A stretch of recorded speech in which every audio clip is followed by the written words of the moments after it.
Assalamualaikum warahmatullahi wabarakatuh. Alhamdulillah wa syukurillah la haula wa la quwata illa billah.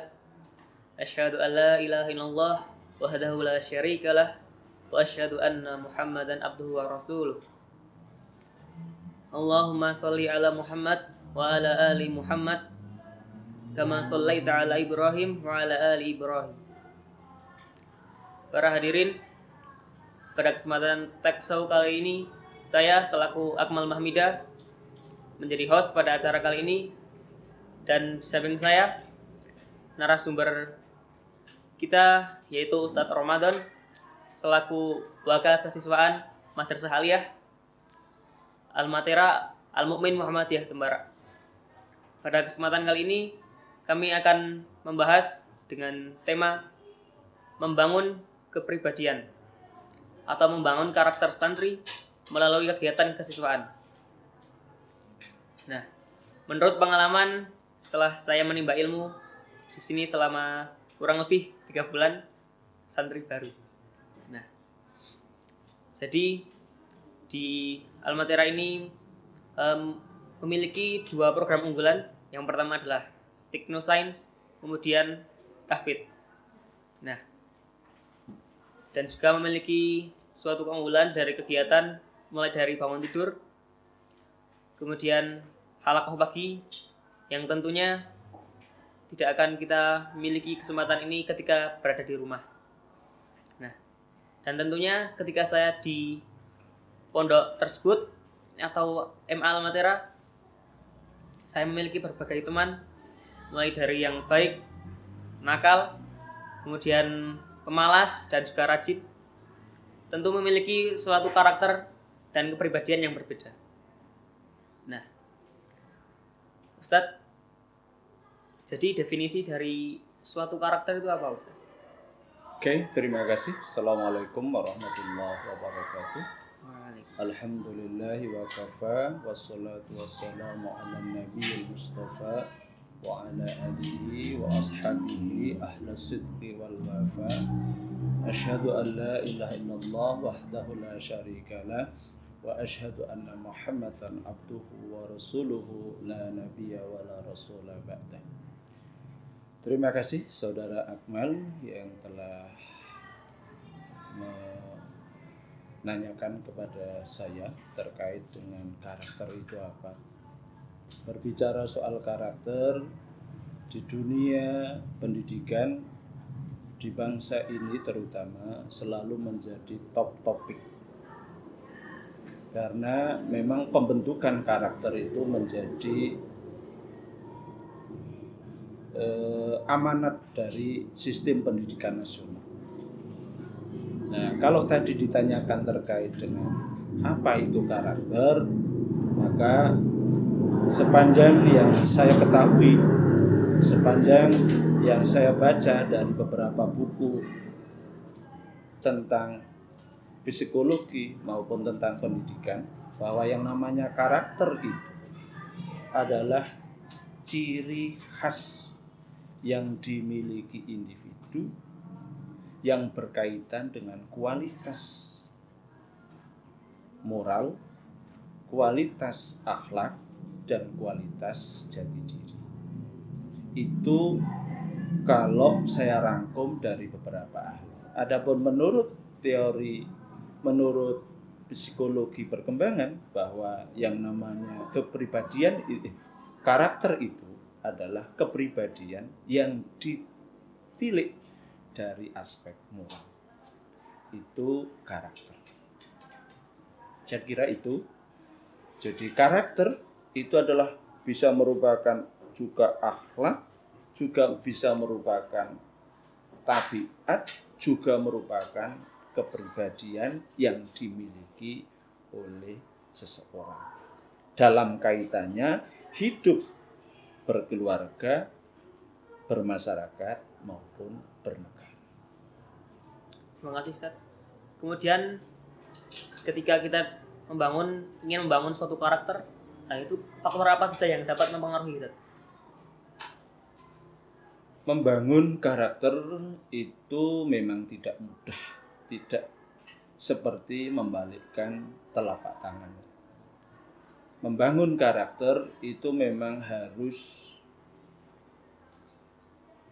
berkesinambungan, terus juga membutuhkan waktu yang lama. Karena memang karakter itu tidak bisa dibentuk dalam waktu yang sangat singkat. Maka menurut beberapa ahli, karakter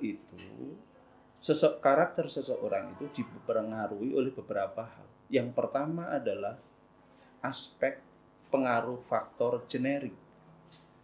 Karena memang tidak mungkin dipungkiri seorang manusia itu lahir melalui seorang ayah dan seorang ibu. Maka gen dari ayah dan ibu itu sangat akan mempengaruhi dan menurun pada seorang anak. Maka bagaimanapun tidak, yang namanya keturunan itu pasti akan mempengaruhi karakter seseorang. Itu yang pertama. Yang kedua adalah keluarga. Ya, keluarga, pola keluarga itu juga sangat mempengaruhi karakter seseorang. Yang ketiga adalah lingkungan, baik itu lingkungan masyarakat setempat maupun lingkungan di mana dia hidup, itu sangat juga akan mempengaruhi karakter seseorang. Yang keempat jelas aspek sosial, termasuk juga teknologi media elektronik yang semakin canggih ini juga akan bisa mempengaruhi karakter seseorang. Jadi menurut saya yang mempengaruhi karakter seseorang itu paling tidak ada 4 aspek. Yang pertama adalah keturunan, yang kedua adalah keluarga, yang ketiga adalah lingkungan, dan yang keempat adalah juga perkembangan teknologi media sosial maupun media elektronik.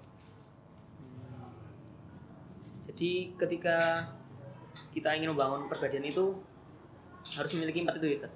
Dari faktor itu berarti yang paling mengaruhi itu adalah keluarga atau teman, Ustaz? Ya. Terima kasih Mas Akmal. Di antara 4 faktor itu yang dominan menurut beberapa ahli yang saya baca itu adalah lingkungan yang pertama. Ya, jadi pembawaan itu bisa dirubah dengan pembiasaan di lingkungan. Ya. Jadi satu contoh di rumah, ya, kurang disiplin, terus dikirim sekolah di pondok yang di sana betul-betul menegakkan kedisiplinan, insya Allah kebiasaan yang kurang baik, kurang disiplin di rumah, ketika sudah di lingkungan yang di sana kedisiplinan betul-betul ditegakkan, insya Allah ini bisa berubah. Jadi lingkungan, termasuk lingkungan sosial, lingkungan teman, itu sangat berpengaruh terhadap karakter seseorang. Terus kemudian bagaimana sistem atau pembentukan karakter yang berada di Al-Madara ini, Ustaz? Pembentukan karakter di pondok pesantren Al-Mu'min Muhammadiyah, khususnya di MA, itu mengacu kepada profil pondok pesantren. Ya. Di sana dicantumkan, di sana dijelaskan bahwa sistem pendidikan di sini adalah sistem pendidikan 24 jam. Yang di sana tentunya tidak hanya kurikulum dari sisi aspek kognitif, tapi juga kurikulum yang menonjolkan kurikulum bagaimana membentuk karakter santri.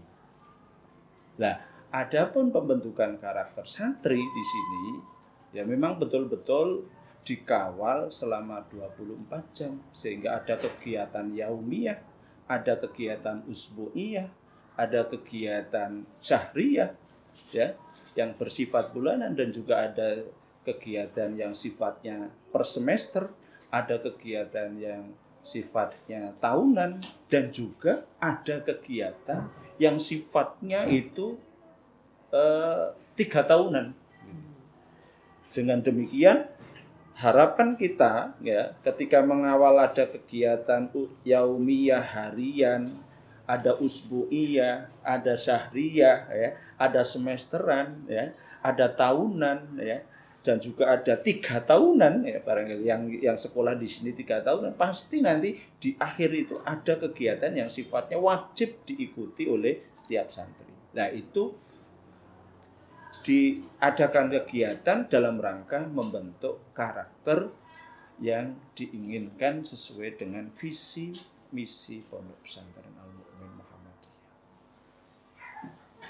Terima kasih Ustaz.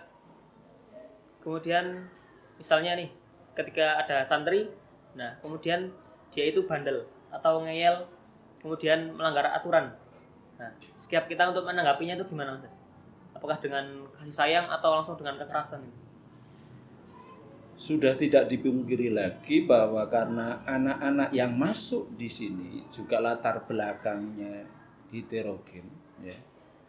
Daerahnya juga heterogen, budayanya juga heterogen, maka ketika di pondok tentunya juga ada anak yang mungkin ya tidak bandel, ya belum taat saja, belum taat saja. Maka kalau di MA ini ada anak-anak yang melanggar, maka akan ditangani dengan penanganan yang serius. Ya, melalui beberapa tahapan. Yang tahap pertama mesti dipanggil, klarifikasi latar belakang melanggar itu apa. Kenapa satu contoh kok tidak terlambat sholat jamaah, ya. Maka yang pertama mesti dipanggil dan diberi peringatan. Ketika sudah diberi peringatan kok masih melanggar lagi, maka anak tersebut akan dipanggil dan diberitahu juga pelanggarannya itu dengan sistem skor. Dengan sistem skor, tidak menggunakan sistem fisik. Hukuman mungkin push up, lari tidak ada di madrasah kami. Jadi menggunakan sistem skor. Lah, kalau masih melanggar lagi nanti tetap diskor, nanti juga akan diberi hukuman yang hukuman itu tidak bersifat fisik tetapi bersifat pedagogi. Satu contoh, hukuman untuk menulis ayat, membaca Al-Quran 1 hari 1 juz, ya. Terus menghafal surat-surat tertentu berapa ayat, ya. Atau juga ada yang bersifat fisik tapi pedagogis, membersihkan halaman, ya, membersihkan jendela, ya. Dan itu sifatnya tidak merusak fisik tetapi betul-betul dengan menggunakan pendekatan pedagogis. Sehingga anak itu sadar, ya, kalau sudah sadar diharapkan nanti patuh, ya. Tidak sadar secara terpaksa tetapi sadar betul-betul dihayati sehingga ketika dia melakukan perubahan menjadi baik itu tidak terpaksa dan tidak tersakiti, tetapi betul-betul menjadi kesadaran bagi dia bahwa itu merupakan sesuatu yang salah dilakukan bagi dirinya yang rugi, bukan ustadznya atau lembaga. Saya kira itu. Terima kasih Ustaz penjelasannya. Para hadirin, mungkin cukup sekian bincang-bincang dari saya dan Ustaz Ramadan. Jadi di sini yang diunggulkan adalah budaya unggul, yaitu kerja keras, mandiri, disiplin, kemudian bertanggung jawab. Nah, itu jadi saya sangat senang ketika misalnya menimba ilmu di Al-Matira ini. Mungkin cukup sekian. Saya selaku host dan Ustaz Ramadan selaku narasumber mohon undur diri. Assalamualaikum warahmatullahi wabarakatuh.